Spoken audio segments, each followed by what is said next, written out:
Charlottesville. Here we go. What's up, Tanner? Hey, how's it going? Hey, man, it's good. You see it in line. I don't see any horns. I don't see any pitchforks. Hey, see? Well, they're in the trunk.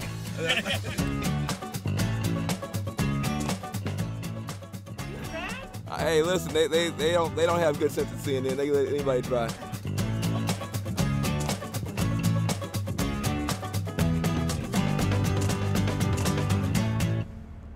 Looking around here, you never think that this is a place where Nazis were marching, where someone was murdered by ISIS-like terrorist tactics.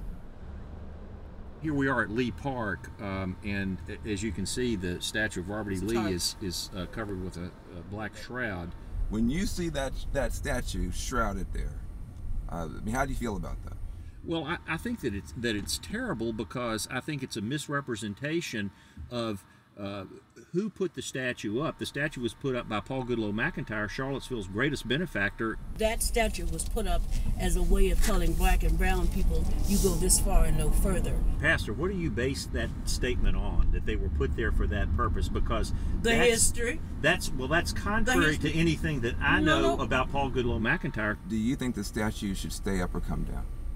I believe it's up to the citizens of the people. But if you had a vote, I had a vote, I would say, I think they should stay. I think they've been there. They serve as a reminder. I think Robert E. Lee led a life of an honorable man. Robert E. Lee was considered great by whom? In his own era, because by whom? By the government of the United States of America. He was considered a traitor. He was considered great by those people who were in his circle.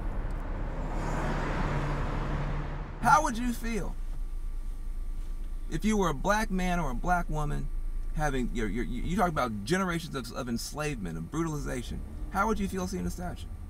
I don't think that as a white person, I will ever completely understand how a black person feels. One way to understand, of course, is just to listen. Can you empathize with him as a white man, how he would feel to see those statues shrouded with that black tarp? I say it's never been the truth in human history that a heritage based on fear and hatred of the other is strong enough to help someone to live a life. Is it okay for white guys to be proud? I can't know what's in his heart or head. I don't know why he would be proud of him, but clearly he's proud of him. They are statues to honor great American soldiers. I wouldn't feel that same pride as I would for, my grandfather who fought in World War II. Oh, and one they second. put the statue up. How do you feel when you see that sign that says Heather Higher Way? Rest in peace, baby. Mm-hmm. A mother's child is gone. A community member is gone. There were a number of people, including the president of the university, who said, don't go downtown, stay away from downtown. And it was the concept of, if a tree falls in the woods and no one is there, does it make any noise? Somebody might mistake you as saying it was Heather Heyer's fault for coming down here. You don't feel that way, do you? No, I don't feel that it was her fault. But my point is that nobody who stayed away from downtown Charlottesville was killed by neo-Nazis. People of good sound mind did not believe the way to handle the situation was to pretend that they weren't there and nothing was going to happen. You are a young white male who's a conservative, and you are seeing in your own peer group people being pulled to some of these very atrocious ideas. What are we missing? They interpreted or misinterpreted Trump's message to something that they identified with, and I think they have infiltrated and co-opted the Republican Party as their platform to spread their hate, and I think we have done a bad job of telling them that they cannot do that. Trump himself sometimes says and does things that seem to be giving aid and comfort to some of these very negative elements. President Donald Trump I voted for him when he didn't unequivocally condemn the Nazis in Charlottesville. That was very upsetting to me. What good is it going to do to take these statues down?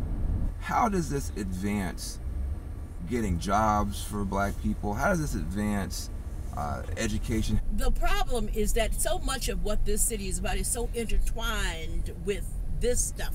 The statues are a distraction.